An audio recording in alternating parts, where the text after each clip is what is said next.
Hello friends, welcome back to the channel. आज मैं आपको बताऊंगा कि कैसे हम बिजी सॉफ्टवेयर से GSTR1 फाइल कर सकते हैं। GSTR1 की जो डेट होती है वो जो उसकी ड्यू डेट होती है वो 11 11th ऑफ एवरी मंथ होती है। और 11th ऑफ मंथ से पहले पहले आपको जो प्रीवियस मंथ होगा, मान लीजिए अगर आज 11th ऑफ मार्च है तो फरवरी का मंथ का जो GSTR1 है उसकी ड्यू डेट आपको, उसकी जो फाइल करने की ड्यू डेट है वो आपको 11th है। और आज मैं आपको बताऊंगा कि कैसे हम बिजी सॉफ्टवेयर से ही GSTR1 फाइल कर सकते हैं। जैसा मैं आपको अपनी ज़्यादातर वीडियोस में बताता हूँ कि मेरी जितनी भी वीडियोस होते हैं वो मेरे लाइव वर्क से होते हैं, और इसीलिए मैं आपको कुछ वाउचर्स खोल के नहीं दिखा पाऊँगा, लेकिन for the data privacy reasons, लेकिन मैं आपको एक ब्रॉडर आइडिया दे दूँगा। ओके, चलिए स्टार्ट करते हैं। सबसे पहले आप डिस्प्ले में आइए।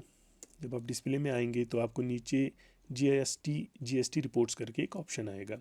अब जीएसटी रिपोर्ट्स पे एंटर कीजिए तो यहाँ पे आपको GST summaries, GST returns, GST dashboard और जीएसटी रजिस्टर्स मिल जाएगा। आप जीएसटी रिटर्न्स पे जाएंगे तो यहाँ पे आपको कुछ इस तरीके की ऑप्शंस दिखेंगी। जो हमारी ऊपर वाली ऑप्शंस रहती है, ये वाली GSTR1, 1, 2, 3B, ये हमारी देखने के लिए होती हैं। इनमें हम अगर हमें बिजी सॉफ्टवेयर से ही देखना होगा कि हमने क्या डाटा हम फाइल करने वाले हैं, तो हम पहले यहाँ से उसको देखते हैं। और जो नीचे वाले होते हैं ये फिर डायरेक्ट अपलोड करने के लिए रहते हैं। मैं हमेशा आपको रेकमेंड करूँगा कि आप पहले GSTR1 को यहाँ से देखा कीजिए कि आप क्या फ़ाइल करने वाले हैं। उसके बाद आप उसको रिटर्न में जाके फ़ाइल कर कीजिए। जैसे कि अगर मान लीजिए आपका GSTR1 है तो आप यहाँ से खोल सकते हैं और आप डेट दीजिए। मान लीजिए हम फरवरी का देख रहे हैं, 1 फरवरी टू 28 फरवरी। ये बाकी चीज़ें ऐसे ही एज सच रखिए और ओके कर दीजिए। आपको यहाँ पर कुछ इस तरीके का डाटा खुल जाएगा। यहाँ से आपको ये दिखाएगा कि पहला ऑप्शन जो रहता है, मैं कुछ चीज़ें आपको बता देता हूँ कि आपको कौन कौन सी चीज़ों का ख्याल रखना होगा।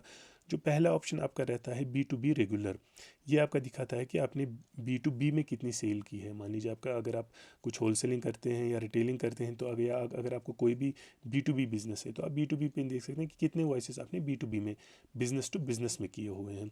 अब बिजनेस टू बिजनेस में एक चीज़ का ख्याल आपको रखना है कि जब भी आप B2B बिल्स करते हैं और अगर आप ई इन्वाइसिंग के लिए एलिजिबल है, मान लीजिए अगर आपका टर्नओवर जो है वो 4 CR से ज़्यादा है, तो आप ई इन्वाइसिंग के लिए आपको ई इन्वाइसिंग करनी पड़ेगी हर एक बिल के लिए, इवन अगर वो लेस देन 50,000 की होगी फॉर द B2B बिजनेस। तो आपको खोल के देखना है और जितनी भी आपकी B2B बिल्स होंगी उनमें आपको जाके देखना है कि क्या आपने उनकी ई इन्वाइसिंग की है कि नहीं है। अगर आपने नहीं की है तो प्लीज़ उनकी ई इन्वाइसिंग कर दीजिए, उनको ई इन्वाइस बिल एक बनाइए और उनको दे दीजिए। ज़्यादातर मैं यही रिकमेंड करता हूँ कि जब भी आप कोई B2B बिल बनाइए, आप उसी टाइम पे उनकी एक ई इन्वाइस उसी टाइम पे बना लीजिए कीजिए। उसके बाद हम नीचे आएंगे तो नीचे हमारा यहाँ पर B2C ऑप्शन दिखाएगा। जितने भी हमारे बिजनेस तो कस्टमर्स हैं, नॉर्मल जो हमारे कस्टमर्स हैं जिनका कोई रजिस्ट्रेशन नंबर नहीं होता है, ये आपको वहाँ पर ये वाला डाटा दिखाएगा। अब इस वाले डाटा में आप एंटर करेंगे तो आपको सारा अंदर से दिखाएगा कि कितने आपकी इन्वाइसेस है जो GST पे बनी है और कितनी नहीं बनी है। और यहाँ पर नीचे आपको HSN वाइज डाटा आ जाएगा। अब सबसे पहले मैं आपको एक बात बताऊंगा कि जब आप GSTR1 फाइल कर रहे हैं तो आपको हमेशा एक ख्याल रखना है कि जितने भी आपके वाउचर्स हैं उनमें से आपको ध्यान रखना है कि कोई वाउचर मिस नहीं होना चाहिए जिसमें हमने, मान लीजिए कभी जब हम बिलिंग करते हैं तो GST डालना हम मिस कर देते हैं, या कभी हम एडजस्टमेंट करते हैं तो कुछ चीज़ें हैं जो हमारे मिस हो सकती हैं। GSTR1 फाइल करने के टाइम पे आप कुछ चीज़ों का ध्यान रखिए कि जैसे जितनी भी आपकी सेल इन्वाइसेस हैं उनमें जाके देखिए कि किसी सेल इन्वाइस का GST एग्जेम्प्ट तो नहीं हो गया है। क्योंकि अगर आपका कोई GST एग्जेम्प्ट में हो जाएगा तो वो फिर आपका GSTR1 में भी एज एग्जेम्प्ट चढ़ जाएगा। उसके लिए मैं आपको एक छोटा सा शॉर्टकट बताता हूँ कि आप कैसे वो चीज़ें देखेंगे। अब आप हर एक बिल खोल के देखने से अच्छा तो नहीं देख सकते हैं, इसीलिए आप यहाँ पर आ जाइए, HSN वाइज समरी में आ जाइए। यहाँ पे आपको B2B सप्लाईज़ और B2C सप्लाईज़ दिखाएगा।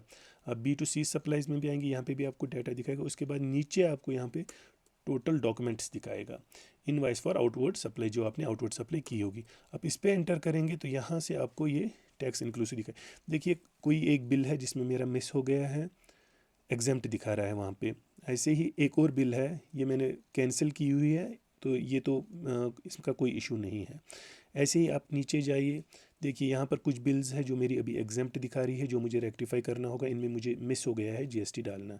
ऐसे ही बहुत सारी इनवॉइसेस मेरी है जिसमें मैं देख रहा हूँ कि मेरा जीएसटी जो है नंबर, जीएसटी डालना जो है मैं भूल गया हूँ, या जल्दी में वो मिस हो गया। तो यहाँ से मैं ये सारी चीज़ें फिर रेक्टिफाई कर सकता हूँ। मैं ये इनवॉइस में जाके इसको सेम टाइम पे ठीक कर दूंगा, और मेरा जीएसटी जितना भी है वो प्रॉपरली टैक्स इंक्लूसिव, कुल मिला के जितने भी इनवॉइसेस मेरी यहाँ पर है वहाँ पे जीएसटी होना चाहिए। उसके बाद मैं एंटर करूंगा। तो ये एक शॉर्टकट मैंने बताया कि कहाँ से आप देख सकते हो कि आपका पूरा जितना भी आपकी बिल्स हैं उनमें जीएसटी कटा हुआ है। उसके बाद एक और चीज़ का हमेशा ध्यान रखा कीजिए, यहाँ पर नील रेटेड और एग्जेम्प्टेड कुछ एक ऑप्शंस आते हैं। यहाँ पर देखा कीजिए कि आपका अगर कोई, आप यहाँ पर कुछ डाटा देखते हैं, कुछ एग्जेम्प्टेड देखते हैं, नील रेटेड देखते हैं, तो आप हमेशा उन वाउचर्स में जाइए और एक बार देखिए कि क्या वाकई आपको नॉन जीएसटी या नील रेटेड जीएसटी या कुछ ऐसे आइटम्स हैं। क्योंकि अक्सर कभी टाइपो एरर हो जाता है या एंट्री के टाइम पे कुछ मिस्टेक हो जाती है और वो चीज़ें हमें यहाँ पर रिफ्लेक्ट करती है। इजीली हम यहाँ से जाके उसको ठीक कर सकते हैं। ये हमारी GSTR 1 के टाइम पे कुछ चीज़ों का जो हमें ध्यान रखना होता है, उनमें से मेनली यही है कि आप देखिए कि किसी जीएसटी में आपको कहीं टैक्स डालना भूल तो नहीं गए हो। वो आपको मैंने आपको दिखाया कि आप वो कहाँ से देख सकते हो। ऐसे ही आप देखिए कि अगर नॉन जीएसटी या नील जीएसटी कोई आइटम है, उस पर चेक कीजिए कि क्या वो वाकई में नॉन जीएसटी आइटम्स है, क्या वो सीरियसली आपको वहाँ पे डालने हुए कि गलती से हो गए। और सबसे इम्पॉर्टेंट बात, अगर आपकी B2B बिलिंग है तो वहाँ पे जाइए, और अगर आप ई इन्वाइसिंग के लिए एलिजिबल हैं तो एक बार जाके ई इन्वाइसिंग में वो चीज़ें उनकी ई इन्वाइसिंग बिलिंग करके रखिए। ये हमारा है देखने के लिए, जहाँ से हम खुद के लिए देख सकते हैं कि GST 1 के में क्या क्या चीज़ें हैं। उसके बाद अगर हम बैक करेंगे, फिर हम यहाँ से GSTR 1 फाइल करने जाएंगे। मान लीजिए मुझे अगर फाइल करना हो तो GSTR 1 ई रिटर्न पे जाऊँगा मैं। हमें GSTR 1 में हमें बिजी डायरेक्ट अपलोड का भी ऑप्शन देता है। आपको सेपरेटली जेसन फाइल डाउनलोड नहीं करनी है, आपको बस अपने बिजी सॉफ्टवेयर को लिंक करना है अपने जीएसटी पोर्टल के साथ। जब आप इसको जीएसटी पोर्टल के साथ लिंक करेंगे तो जैसे आप यहाँ पे डायरेक्ट अपलोड करेंगे, ये आपको डेट देंगे 1 फरवरी से 28 फरवरी तक, ओके कर देंगे यहाँ से। ये हमें एक, यहाँ ये हमें कुछ इनवैलिड एंट्रीज़ दिखा रहा है यहाँ पे। जैसा कि मैंने आपको अभी बताया था कि मेरी कुछ एंट्रीज़ हैं, मेरे की HSN कोड की चीज़ों का गलत है। तो हमेशा ये चीज़ का ध्यान रखिए कि जब भी आप फाइल अपलोड कर रहे हैं, हमेशा आप चेक कीजिए कि अगर ये यहाँ पे कुछ इनवैलिड इनवैलिड एंट्रीज़ दिखा रहा है, इनको जाके खोलिए, इनको ठीक कीजिए। उसके बाद जब हम इसको ठीक कर देंगे तो ये हमें वापस यहाँ पर आ जाएगा कि ये ठीक है। लेकिन यहाँ पे ध्यान रखने की ये बात है कि ये बस अगर आपका HSN कोड इनवैलिड है तब एंट्रीज यहाँ पर।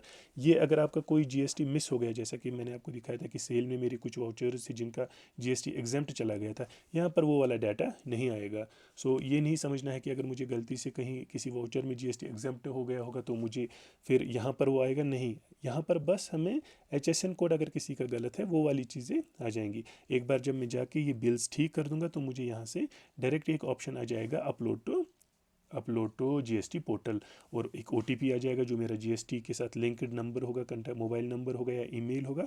वो OTP जैसे ही मैं डाल दूंगा तो डायरेक्ट मेरा GST में अपलोड, GST जो GSTR पोर्टल है वहाँ पर अपलोड हो जाएगा। उसके बाद कुछ नहीं करना है मुझे, वहाँ पे जाके बस सबमिट करना है और मेरा GSTR 1 फाइल हो जाएगा इस तरीके से। तो मैंने आज आपको दिखाया कि कैसे आप GSTR 1 देख सकते हैं पहले, कि आप क्या उसको ठीक कर सकते हैं, कैसे आप उसको रिकनसाइल कर सकते हैं और कैसे फिर आप उसको फाइल कर सकते हैं। अगर आपको GSTR 1 फाइल करने में कोई भी प्रॉब्लम आती है, कोई भी दिक्कत आती है, मुझे कमेंट्स बॉक्स में लिखिए। कमेंट्स बॉक्स में अपना इशू बताइए, मैं उस पर वीडियो बनाऊंगा। और मेरी आने वाली वीडियोस में मैं एक डिटेल्ड वीडियो बनाऊंगा जहां पर हम पोर्टल पे भी दिखाएंगे कि कैसे हम पोर्टल पे फिर इसको फाइल GST पोर्टल पे फाइल कर सकते हैं, और कैसे हम GST जो हमारा बिजी है कैसे हम यहाँ पर और इन डिटेल्ड रिकनसाइल कर सकते हैं। अगर आपको वीडियोस अच्छे लगते हैं तो प्लीज़ चैनल को लाइक कीजिए, सब्सक्राइब कीजिए। इससे मुझे एक मोटिवेशन मिलेगी कि मेरी वीडियोस किसी के काम आ रहे हैं, किसी की हेल्प कर रहे हैं। So please like and subscribe my channel. Thank you so much.